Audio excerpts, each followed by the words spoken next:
Hey, what's up, you guys? Welcome to my channel if you're new.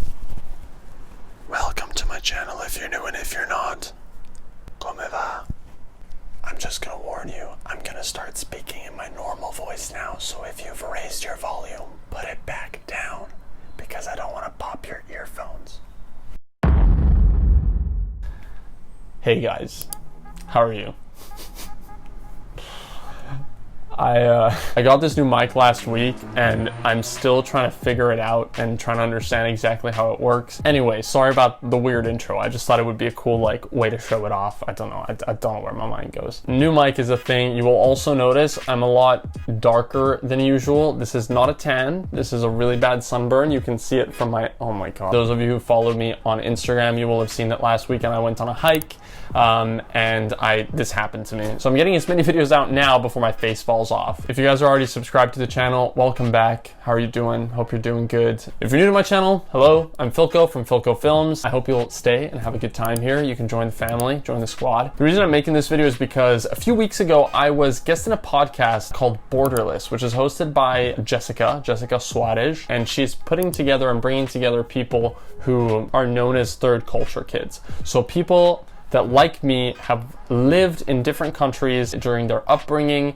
and identify with a lot of different cultures, feel at home pretty much everywhere, but at the same time feel at home nowhere. The reason I say that is because in this video, I'm going to be talking about Singaporean habits that I picked up while living in Singapore. And in most of my videos on this channel, I talk about my Italian identity. A lot of people will point out that I do a lot of things that are very typically Italian, but at the same time, there's some things that Italians question as well. So off the top of my head, after doing this podcast and reviving that idea of the whole third culture kid thing, thinking about it a bit more, I was thinking, what is it that all the different countries that I've lived in have left with me? And in this video, that's exactly what I want to highlight. The 10 habits that I find very Singaporean that I still carry with me to this day, or that I did end up carrying with me so long after I moved away from Singapore. The first one is actually completely different to what people do in Italy. It's the opposite, and that is the habit of taking off your shoes when you get into a house. Now in Italy, most people will keep their shoes on when they enter houses. They have shoes for inside the house, shoes for outside the house, but you do not walk around the house barefoot. That's weird. That's not something that we normally do. In Singapore, on the other hand, most people will take their shoes off. Not necessarily a Singaporean thing, also very much an Asian thing, very Asian culture thing, but it's something that I've kept with me all the way till now. I find it very dirty to keep your shoes indoors and bringing in all of the dirt that comes from outside into the home space and the home environment. A second thing that I find extremely Singaporean and I can't get over is thinking that indoors is always going to be freezing cold compared to outdoors. Singapore is a tropical country, and not only that, Singaporeans have a habit of blasting the AC in indoor spaces, to the point where when you're going to the movies, when you're going to a restaurant that's indoors, when you're going anywhere that's indoors outside of your home for a prolonged period of time, you have to plan to bring a sweater with you or a hoodie with you so you won't get cold, because being indoors for that long, you will freeze your ass off. I can't say I do this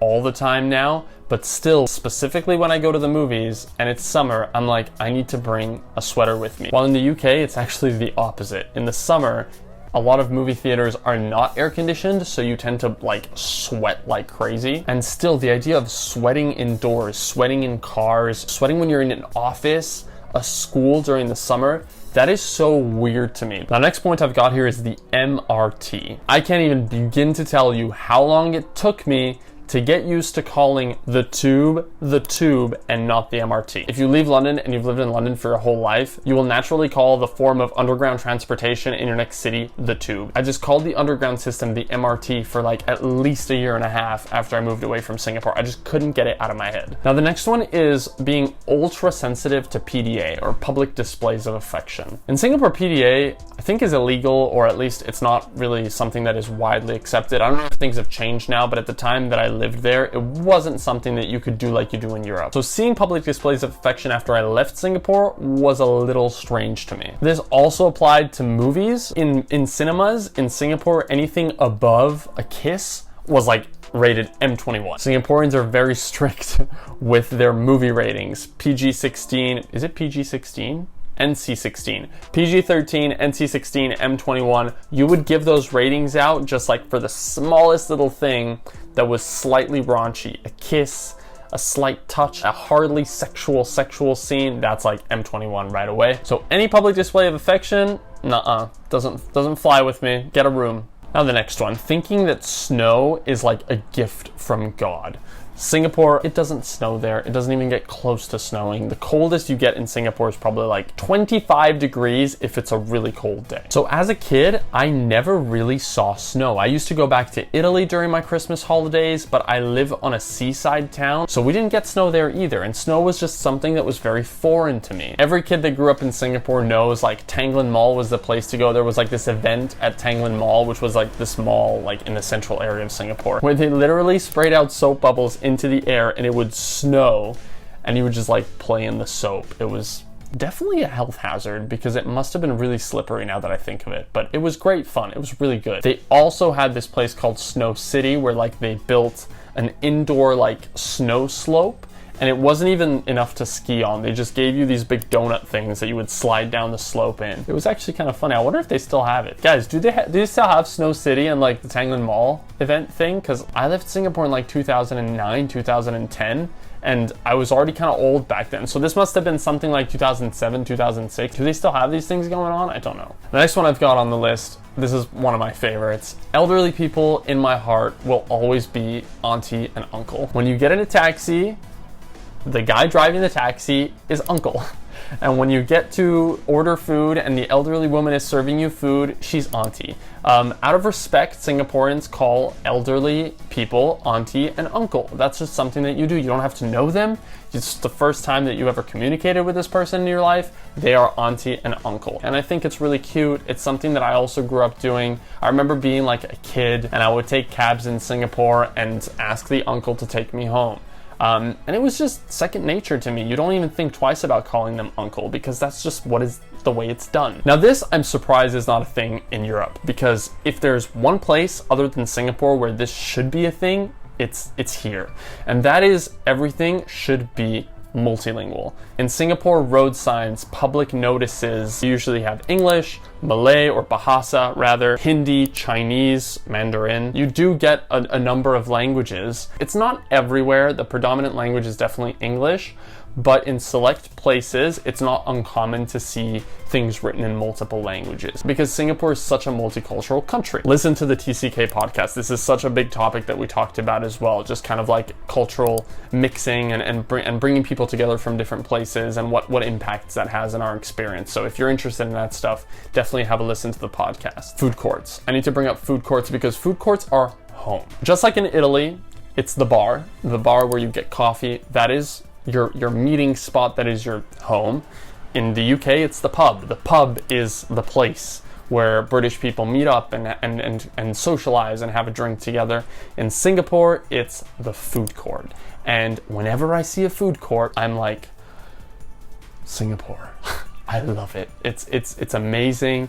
Walking up to different food stalls, all these different types of foods. You have to like fight someone for a seat because there's never space in these places. I don't know. I get this little warm feeling in my heart and I love it. Food courts are an environment that I miss so much because Singapore was basically made up of that. We would sometimes go there after school. Weekends, sometimes we'd go hang out there, get something like funky to drink or to eat. So much fun. And I do miss that a lot about Singapore. Now this one catches me off guard all the time. To this day, I can't get over it. I don't know why. I think it's ingrained in me for life, but overestimating how much you can pack. We don't have winter clothes. When you live in Singapore, you don't have winter clothes. You don't need them. At most, you'll have a couple hoodies for when you go to the movies. That's pretty much it. That means that in a low-cost size suitcase, you can fit like a week's worth of clothing, if not more than that. Various amounts of t-shirts, shorts, underwear, you're good to go. Here, when I'm flying back to Italy just for the Christmas break and I'm wearing big sweaters, long pants, fluffy socks, like big shoes, I can't fit anything in my suitcase. And I always get the cheapest flight because I don't want to pay for the check-in luggage. I always just want to carry on. Always screw myself over. I will never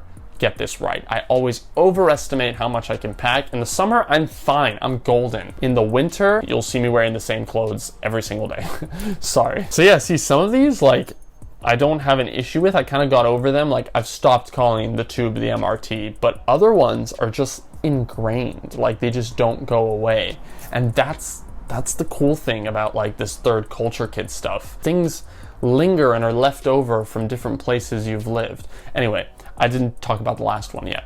The last one is taxis will always be expensive everywhere you go. I know that Singapore now, prices have gone up, taxis are more expensive. The Singaporean dollar has really gone up in value since I've lived there. But when I did live there, taxis were dirt cheap. Seriously, I used to take cabs everywhere. I used to take buses as well because buses were so convenient, but it was never like a thing you had to think about. It's like, oh, the bus isn't coming, or I have to change 3 times, it's not convenient, I'll take a cab, it's fine. In London, and okay, I know it's not fair to compare Singapore to London, but in London, I have never taken a black cab. If you want to go bankrupt, take a black cab. I don't know, guys, I think you should think about this though. Like, it doesn't matter where you're from. There are things that are very specific to your nationality, to even the town that you're from.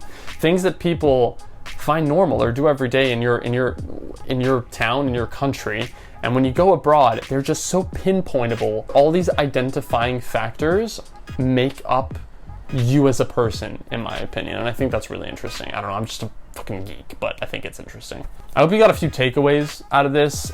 Despite Singapore, despite London, I still consider myself very Italian, even though to a lot of Italians, I still am a foreigner. I try to bring out as much of that Italianness as possible, and I did that with merch. So if you want to check it out, there's a bunch of cool like minimalist Italian designs that I've made, and that'll be below the description. I'll also put a picture here of the website. Feel free to click on it, have a look at it. It's one way to support the channel. Leave a comment below. Tell me if Tangland Mall is still doing this thing and if Snow City is still a thing, because I don't know. I haven't actually looked it up. And also, what is that one thing that your culture, that your nationality is identifiable for? Because I think that's really cool and I want to learn more about this stuff. Leave me a like if you enjoyed this video. Obviously, subscribe to my channel if you want to see more content. I make a lot of content about all things Italian, but at the same time, I do touch upon all of these different aspects of my life. What is it like as an Italian living in the UK? What is it like as a third culture kid Italian living in the UK? What is it like as a third culture kid in general? These are all things that we kind of touch upon on my channel. So if you're interested, definitely hit the subscribe button. I would greatly appreciate it. Guys, I'm sunburnt AF, so if the next time you see me I'm just like peeling, I apologize. I still want to post videos every single Sunday. That's what I've committed to, and I will not stop. Check out the Borderless podcast as well, it's in the description, and also follow me on social media, Instagram and Twitter. I post there every single day and you can keep up with me, have a chat with me. I do answer to every single message I get. My name is Foco Films and I am very confused about my identity, but we're going through this together. We're figuring it out. I'll catch you guys next time. Ciao.